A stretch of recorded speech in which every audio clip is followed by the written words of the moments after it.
1절 말씀에 보면 어떤 사람들이 유대로부터 내려와서 형제들을 가르치되 너희가 모세의 법대로 할례를 받지 아니하면 능히 구원을 받지 못하리라 하니, 이방인에게 복음의 문이 열리고 이후에 초대교회에는 이방인 출신 성도들이 빠르게 유입되기 시작했습니다. 이미 고넬료와 여러 문제로 사도들과 교회의 지도자들은 이방인에게도 복음이 전해지기를 원하는 것이 하나님의 뜻이라는 것을 확인했습니다. 그래서 그들은 이방인 출신 성도들을 형제요 자매로 똑같이 대했고 함께 생활하고 있었습니다. 하지만 그렇다고 해서 교회 안에 모든 문제가 사라진 것은 아니었습니다. 오늘 1절 말씀에 보면 마음이 편협한 몇몇 유대인들이 안디옥으로 내려와서 새 회심자들에게 먼저 유대적 율법과 할례를 받지 않으면 모든 것을 상실한다고 설득하고 있었습니다. 이 유대인들이 누구인가에 대한 견해는 분분합니다만 분명해 보이는 것은 그들도 스스로를 그리스도인이라 믿고 있는 사람들이라는 것입니다. 그러나 이들에게 문제가 있다면 이 사람들은 여전히 어디에 뿌리를 두고 있습니까? 그들이 이전에 갖고 있던 유대적인 사상에 뿌리를 받고 있습니다. 유대교적인 사상이죠. 그들은 복음을 받아들이고 그리스도를 구주로 영접했다고 말했지만 실상은 그 복음을 유대교적인 사상 위에 올려놓은 것뿐이었습니다. 바울과 바나바는 이들과 격렬한 논쟁을 벌였습니다. 2절 말씀 같이 보겠습니다. 시작. 바울 및 바나바와 그들 사이에 적지 아니한 다툼과 변론이 일어난지라 형제들이 이 문제에 대하여 그 중에 몇 사람을 예루살렘에 있는 사도와 장로들에게 보내기로 작정하니라. 이 문제는 비단 그 안디옥 교회의 문제뿐만이 아니었습니다. 초대교회 전체의 문제로 받아들여졌습니다. 그래서 그들은 이 문제를 예루살렘으로 가지고 가서 교회의 지도자들과 장로들과 함께 모여 최종 합의를 또 결정을 이루기로 했습니다. 성도 여러분, 우리는 이제 우리가 예수 그리스도를 믿는 믿음으로 구원받으며 행위나 선행, 율법의 어떤 조문으로 우리가 구원받지 않는다는 사실을 확고한 진리로 믿고 있습니다. 믿으십니까?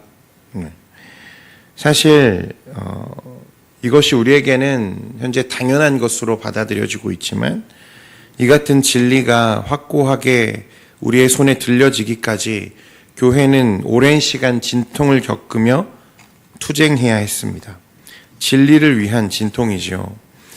여러분, 비단 오늘의 말씀에 기록되어 있는 이 믿음과 율법 이런 문제뿐만 아니라 초대교회는 삼위일체에 대한 문제, 또 성자의 양성, 초대교회 공동체 안에 발생했던 숱한 이단들과 거짓 교사들과의 투쟁 속에서 이 성경적인 진리를 세워가며 또 수호하기 위해 피눈물 나는 싸움을 해야 했습니다. 만약 여러분 오늘 말씀에서 저 유대주의적인 사상을 가진 사람들처럼 그들이 내건 조건처럼 이방인들이 먼저 유대인이 되고 혹은 율법을 수락한다는 조건 하에서 그들을 받아들이게 되었다면 초대교회는 유대교의 또 다른 분파 중 하나로 남게 되었을 것입니다. 이것이 얼마나 심각한 문제인지 우리가 말씀을 읽을 때 잘 드러나지 않지만 실상 교회의 역사를 살펴보면 이것은 그리 단순한 문제가 아니었다는 것입니다. 사랑하는 성도 여러분, 우리가 손에 들고 있는 진리, 성경적인 진리, 그리고 이 교리들은 결코 하찮은 것이 아닙니다. 숱한 논쟁과 투쟁, 수많은 사람의 노력과 또 이 성경의 정수들이 모여서 만들어진 결정체입니다. 오늘 진리를 수호하고자 투쟁하는 바나바와 바울처럼 또 숱한 믿음의 선배들처럼 우리도 진리를 보다 소중히 여기고 이를 지키기 위해 때로는 필요하다면 투쟁하며 싸우며 수호해야 하는 의무가 우리 가운데 있다는 것입니다. 세속화의 물결이 어느 때보다 거세게 교회를 두드리고 있습니다. 포스트 모더니즘, 문화를 가장한 이교적인 사상과 또 그런 문화들이 교회를 침범하려고 기회를 엿보고 있습니다. 여러분, 그 가운데 자유주의 신학이 태동한 것 아니겠습니까? 사랑하는 성도 여러분, 믿음의 선배들이 물려주었던 이 성경적인 진리와 그 가치를 수호하는데 힘을 내는 저와 여러분들이 되기를 소원합니다. 이제 말씀으로 다시 돌아와서요. 이 논쟁은 점점 더 과열되었습니다. 사도와 장로들 그리고 율법을 주장하는 무리들이 많은 변론과 변론을 이어갑니다. 그러다가 6절에 보면 베드로 사도가 일어서서 연설을 시작합니다. 우리 6절, 7절 말씀 같이 한번 읽어보겠습니다. 시작. 사도와 장로들이 이 일을 의논하러 모여 많은 변론이 있은 후에 형제들아 너희도 알거니와 하나님이 이방인들로 내 입에서 복음의 말씀을 들어 믿게 하시려고 오래전부터 너희 가운데서 나를 택하시고. 베드로 사도는 그 자리에서 하나님이 이방인들에게 복음을 듣게 하시고 또한 믿게 하시려고 나를 사용하셨다, 이렇게 말합니다. 이것은 과거에 베드로를 통해서 이 고넬료의 집에 세례를 베풀고 그 증거로 성령이 그 집에 충만하게 임했던 그 사건을 상기시키는 것입니다. 고넬료와 또한 이방인의 입교가 정당하다는 것을 말하기 위해 베드로 사도는 성령의 역사를 근거로 제시했습니다. 8절에 또 마음을 아시는 하나님이 우리에게와 같이 그들에게도 성령을 주어 증언하시고, 9절 믿음으로 그들의 마음을 깨끗이 하사 그들이나 우리나 차별하지 아니하셨느니라.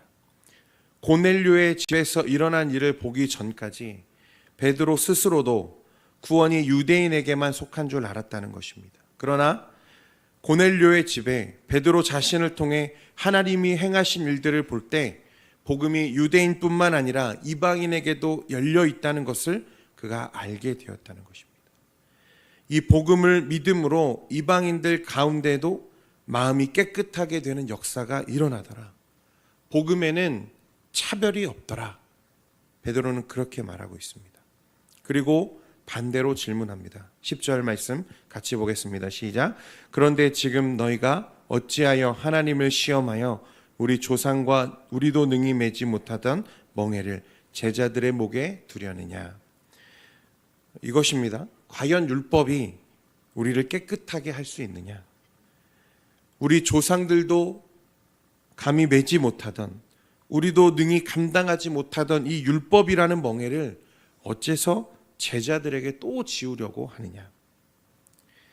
베드로 사도는 오늘 이 문제의 핵심을 찔렀습니다. 이 논쟁의 가장 깊은, 가장 근본적인 문제는 사람이 하나님의 은총을 자력으로 얻을 수 있는가?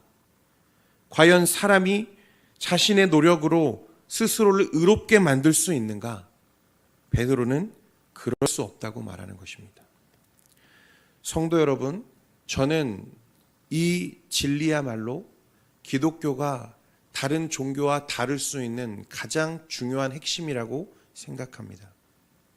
내 스스로 나를 의롭게 할 수 없다는 것, 나 스스로는 하나님 앞에 설 수 없다는 것, 오직 예수 그리스도만이 나를 의롭게 하실 수 있고 오직 예수님만이 나를 하나님 앞에 세울 수 있다는 것, 여러분, 그것이 얼마나 값진 진리인지 모릅니다.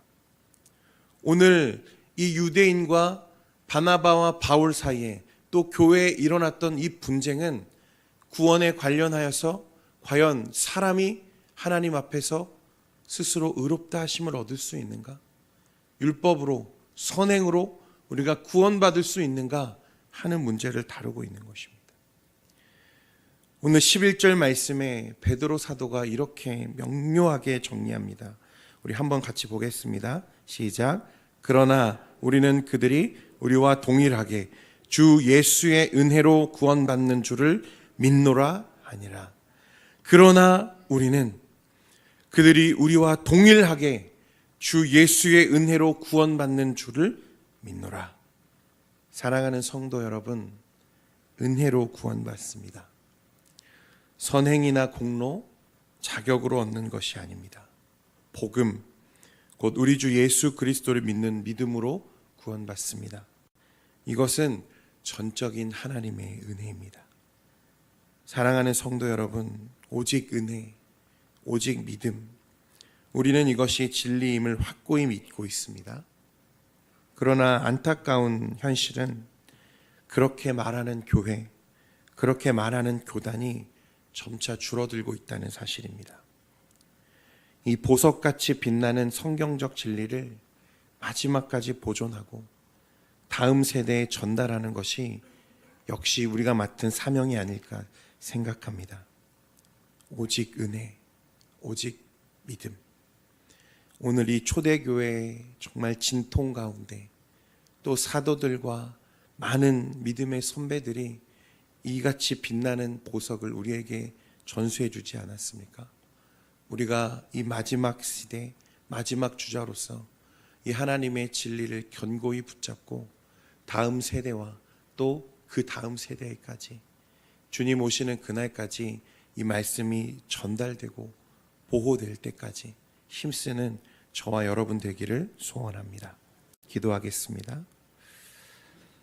하나님, 오직 은혜, 오직 믿음, 우리의 선행과 노력과 공로가 아니라 하나님의 은혜로 구원받는다고 하는 이 진리가 하나님, 우리의 손에 현재 들려져 있는데 이 세속화의 물결과 교회를 공격하는 무리들은 자꾸만 이것을 내려놓으라고 말합니다.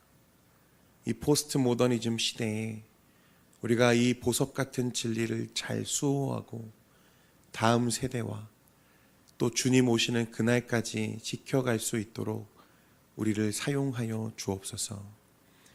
이를 위하여 하나님, 많은 선배들이 또 믿음의 조상들이 수고하고 또 헌신했던 것처럼 우리도 이를 위해서 헌신할 수 있도록 우리를 사용하여 주옵소서. 하나님, 이 아침에 주의 말씀을 사모하며 나온 우리 성도님들의 삶과 가정 위에 하나님 축복하시기를 원합니다.